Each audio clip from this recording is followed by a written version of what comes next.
Let's speak to Robert Poole from Strike Map, a website which charts the scale of industrial action across the country. Hi, Robert. This is something that you do just in your own time, isn't it? Tracking industrial action.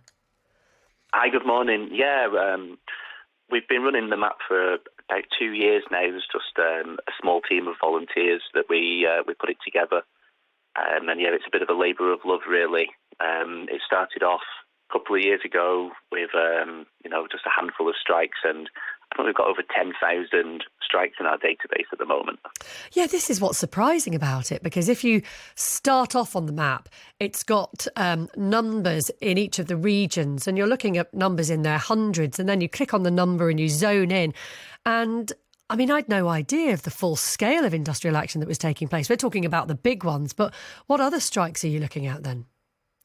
Yeah, I mean, we had a really busy year last year. That was when sort of the majority of our the strikes sort of came live, and we're looking for probably going to be a busy January as well. We've got, we've already had sort of in the last couple of days traffic officers on strike. We've got the train strikes, obviously, the 3rd, 4th, 5th, 6th, 7th this week. Then sort of a number of others as well. There was driving examiners there on strike. And then we've got primary school teachers in Scotland next week going on strike. We've got bus drivers the past couple of days in the south and west London on strike.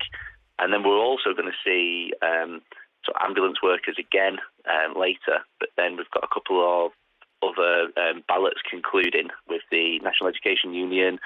That finishes on the 13th. We've got the Fire Brigades Union finishing on the 30th. So it doesn't look like it's going to be quieting down anytime soon. Now, on the face of it, this might look like a map that tells you where or how to avoid disruption, but actually this is more about providing solidarity to striking workers, isn't it?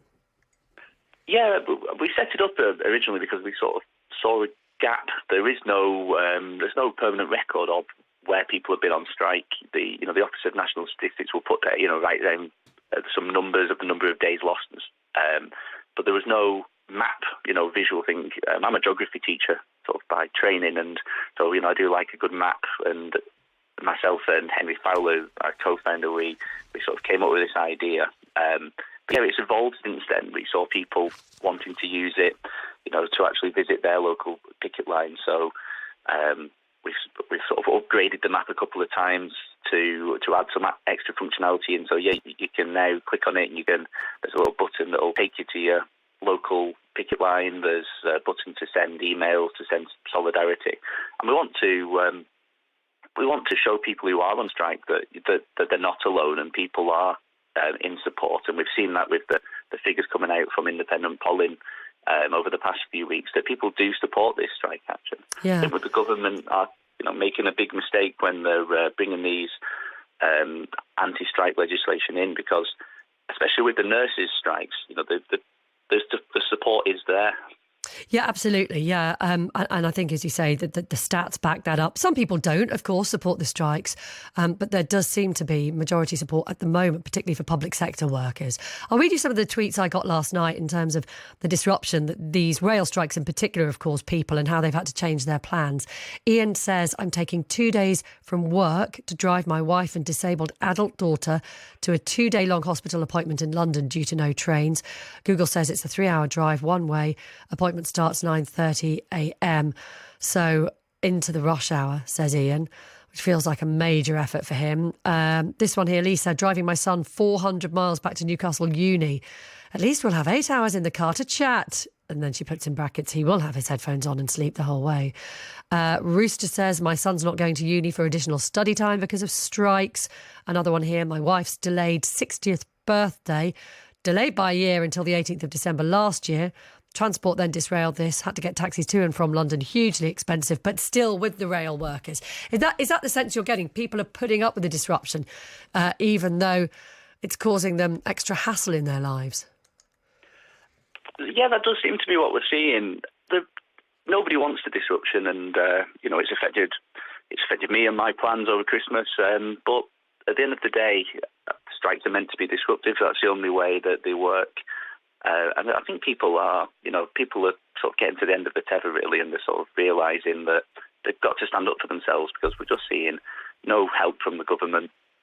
In fact, Mick Lynch from the RMT union was saying that they've seen unprecedented levels of government interference to try and disrupt any deals that are happening with these strikes.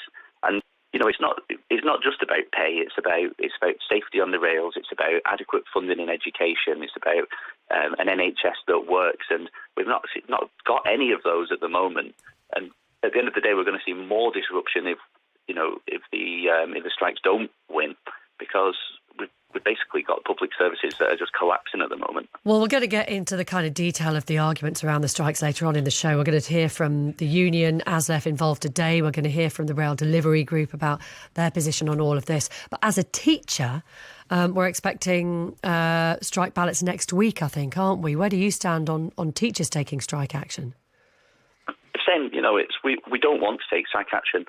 And, we have lots of conversations, in my school about it.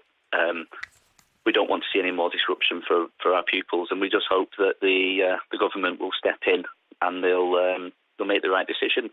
We've had I started teaching in 2011, and we've lost a third of our pay in real terms. And I've seen people really struggling. There's people using food banks. There's people are having to massively cut back. I know a number of teachers with second jobs just to try and make ends meet at the moment. We're not being greedy. We don't want this disruption. We don't want to see schools closing again. But at the end of the day, we also need to pay the bills. Yeah. Interestingly, I know someone who works in a not-for-profit organisation that provides cash handouts to people who are really struggling. And one family they have been helping through the Christmas period is actually a family where one of them is a teacher, which perhaps shouldn't have surprised me, but really did. But we are beginning to hear more stories like that. Can I just ask you about this anti-strike legislation, which we may get more details of today from the government? But according to the Times newspaper, the kind of thing they're looking at is the government imposing minimum service levels in key areas, including health, rail, education, fire and border security. And the legislation would then allow employers to sue unions and union members who refuse to work under these minimum service requirements, which would be negotiated in different sectors. What do you make of all of that?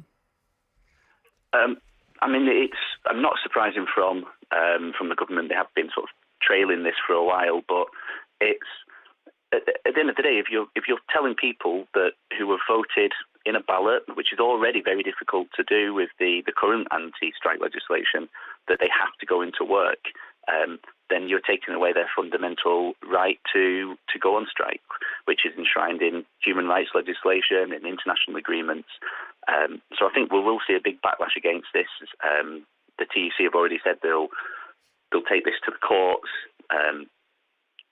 And at the end of the day, like I say, it is a fundamental human right. If you don't want to go to work and you've voted, through these mechanisms to make a stand against it, they're stopping the work from the only power they have within that relationship, okay, which is to withdraw their labour. Thank you very much. That's Robert Poole. He runs the website Strike Map. Now, the Department for Transport